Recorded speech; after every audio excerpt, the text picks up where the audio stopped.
Good afternoon, everybody, and thank you for inviting me to this important conference.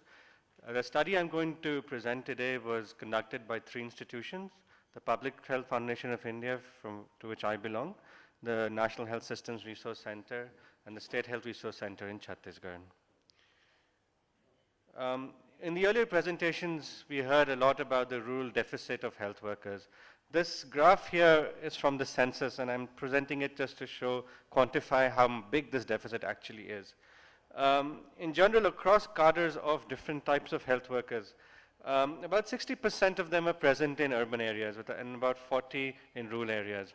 Now, if we look, for example, at allopathic physicians, and we look at the density, that is the number of health workers per, say, 10,000 population, in the urban areas of country, you have about 13 per 10,000 population, and in rural areas, about 3 per 10,000. So this indicates the substantial rural deficit in the availability of physicians and other types of health workers. Different states in India have not been passive recipients of this situation. There's actually been a tremendous amount of active experimentation with different type of strategies to attract qualified health workers to rural areas. The government has a special responsibility for this, and that's because there's been a market failure on the side of the private sector to bring qualified health workers into rural settings. In urban areas, the private sector has been quite dexterous in bringing qualified health workers, but this has not happened in rural areas. So you have states that have imposed compulsory rural service. Other states give educational incentives like making PG education incumbent on some sort of in-service in rural areas. You have almost every state gives some amount of monetary compensation for people who serve in remote districts. Contracting of doctors is another way. Some states like Haryana have engaged in workforce management in which they directly recruit doctors into permanent positions. The health department directly recruits doctors into permanent positions within the government sector. And other states have taken a little different route, and that is they have introduced non-physician, what I'm calling non-physician clinicians, to serve at primary healthcare centers. For example, two states, Chhattisgarh and Assam, have introduced these type of clinicians who undergo a shorter duration of training. In Chhattisgarh, they serve at primary health centers. In Assam, they serve in sub-centers. In almost every state in India, we have Ayush doctors being posted at PHCs. They're posted as part of mainstreaming of Ayush in NRHM. They're also posted as the second medical officer. But when you don't even have a first medical officer present, these Ayush doctors become the de facto provider of clinical services. And it's well known that the Ayush doctors are actually practicing allopathic medicine. But these policies are being carried out without any sort of evidence as to how competent, how good are these different types of clinicians operating in the primary healthcare arena. How well do they compare with medical officers? Are they competent enough to do the job that they're taking over? And my study today is trying to answer some of these questions. The study is based in the state of Chhattisgarh in eastern India. It's one of the poorest states in India. It's also a state that has taken amazingly interesting steps towards addressing its human resource issues. And there was a reason why the state did this. Because when the state got independence not independence, but when it separated from Madhya Pradesh in the year 2000, there were only two medical colleges. Actually, there's only one medical college in the state. And so there was a very small production capacity of doctors. Also, many of the existing doctors within the public sector health system decided to move back to Madhya Pradesh. So suddenly, this new state was faced with this deficit of doctors. They were not producing enough, and they didn't have enough. And so they started experimenting with a new cadre, with different types of clinicians to fill this gap. So if you look at the state of Chhattisgarh today and who is providing clinical services at primary health centers, we see a variety of providers. You have your MBBS medical officers in about half the PHCs in the state. You have a new cadre that they introduced called the rural medical assistant in about 10% of the PHCs.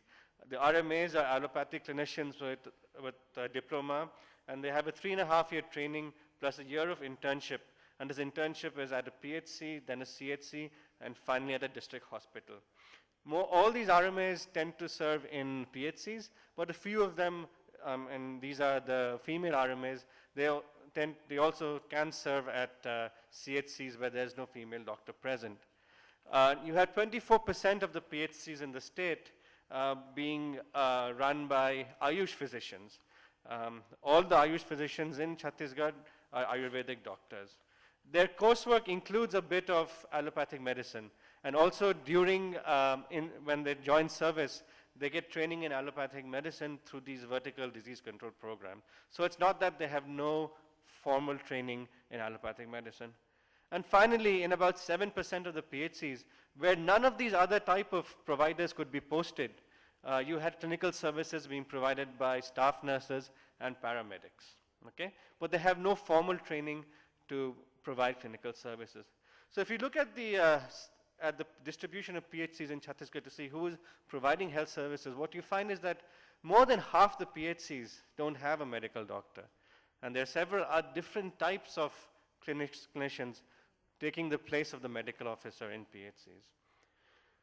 So in a way, this gives us a natural experiment to look at the performance of these different types of clinicians.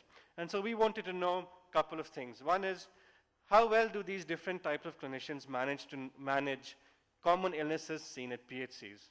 How do patients and communities perceive them?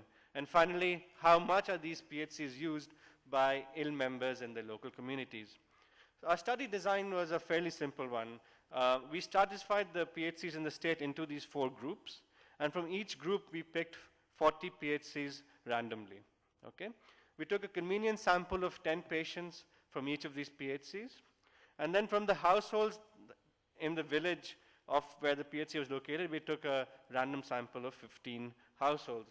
So approximately we had about 160 PHCs in our sample, about 1,600 patients, and about 2,400 households. How did we measure competence of these PHC clinicians? We used a technique called clinical vignettes, in which a patient-provider interaction is simulated. And we simulated this interaction for 6 cases, for malaria, diarrhea, pneumonia, pregnancy, TB, and diabetes. Okay? And these cases were selected because they are of high disease burden in Chhattisgarh. They represent both chronic and communicable diseases, and they're also part of the health priorities of the state. So this first graph here shows the performance, the competence scores of these different type of clinicians across these 6 cases. Couple of things stand out. One is that on average, the competence levels of PHC clinicians was quite low.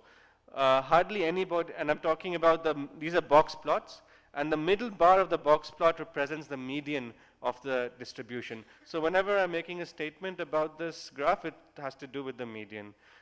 So if you look at the median performance of these different type of providers, it's quite low. Nobody goes above around 60. That's the median. For certain conditions, performance of all providers was better than on other conditions. For example, malaria and TB. We see that the median performance is much higher than for the other conditions. And this might have to do with the fact that both these diseases are the focus of 2 national disease control programs, which might account for the better training that these providers have got. Everybody seems to do a little quite badly on common illnesses like diarrhea and pneumonia, and on preeclampsia. Okay? The other thing that is striking about this is that when we look at the relative performance of these different type of providers, the medical officers and the RMAs tend to perform around the same level. I'm talking about median performance here. The Ayush medical officers tend to perform worse than both the RMAs and the medical officers, and the worst performers consistently are the paramedical staff. We also looked at how communities and patients perceive them. We found no difference in the patient satisfaction levels between patients going to medical officers, Ayush medical officers, and RMAs, but those going to paramedical staff had significantly lower satisfaction levels. When we asked community members about the perception of the ability of the local clinician at the PHC to treat common illnesses, there was no difference among the first three groups, but communities viewed the paramedicals as less competent to treat common illnesses. When we asked them about the ability to treat serious illnesses, only medical officers were considered as being able to treat serious illnesses. We also asked people, and these are people residing in the vicinity of the PHC, where they went for treatment in the last 2 weeks when they were sick. What was interesting was that irrespective of who was in the PHC, a medical officer, RMA, Ayush, or paramedical, the majority of patient visits was to private providers. Okay, the Ayush officer group got more visits because most of the Ayush officers were located in medical officers were located in the tribal areas of Chhattisgarh, where the private alternative may not have been that easily available. I'll now talk about a second study that was also done in Chhattisgarh, in which we asked the question of primary healthcare providers as why do some primary healthcare providers stay back and work in rural areas? The conventional way of thinking is that most primary doctors don't want to stay and work in rural areas, yet many do. So what we found was that there were several reasons why the primary healthcare providers, and these are medical doctors, who stayed back to work in rural areas worked. They had a sense of serving their own communities. Post-graduation opportunities was an important consideration. What was interesting was that most of the people who had stayed back had rural upbringing. They felt that there were good schools in the area. And what was significant for us was that a lot of them mentioned personal values of work and professional interest in being a doctor in a primary healthcare center. And so forth. So what are some of the lessons that these two studies tell us about the provision of primary healthcare in India? One is, I don't think there is a need to focus only on allopathic doctors for primary healthcare. Non-physician clinicians like RMAs can be also viable providers. We're not claiming that RMAs or that type of cadre is the same as a medical doctor. What we're saying is that for these limited basic conditions for which people come to PHCs, you could have a provider that is a non-MBBS doctor do an equally competent job. In our study, we found that Ayush doctors, nurse practitioners could also be a viable alternative, but they would probably need more focused training because their performance was substantially lower than that of the medical officers. Secondly, provider characteristics seem to be important in terms of rural retention. Issues like background and interest in being a primary healthcare center doctor are important. So this questions the strategy that several states are employing of posting medical officers for a short duration in PHCs, for example, either through compulsion or through PG reservation. Because what is the point of posting a person in a PHC if that person is not interested in being a PHC doctor? Okay?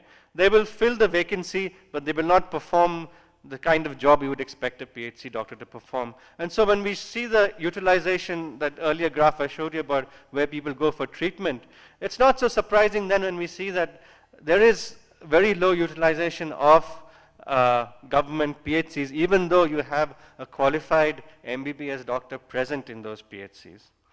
And so finally, I would leave you with this thought that placing qualified physicians and clinicians in PHCs does not automatically create successful primary health care. We really need to pay attention to the kind of person who we want to be serving in primary health centers and the job they can do. So thank you very much.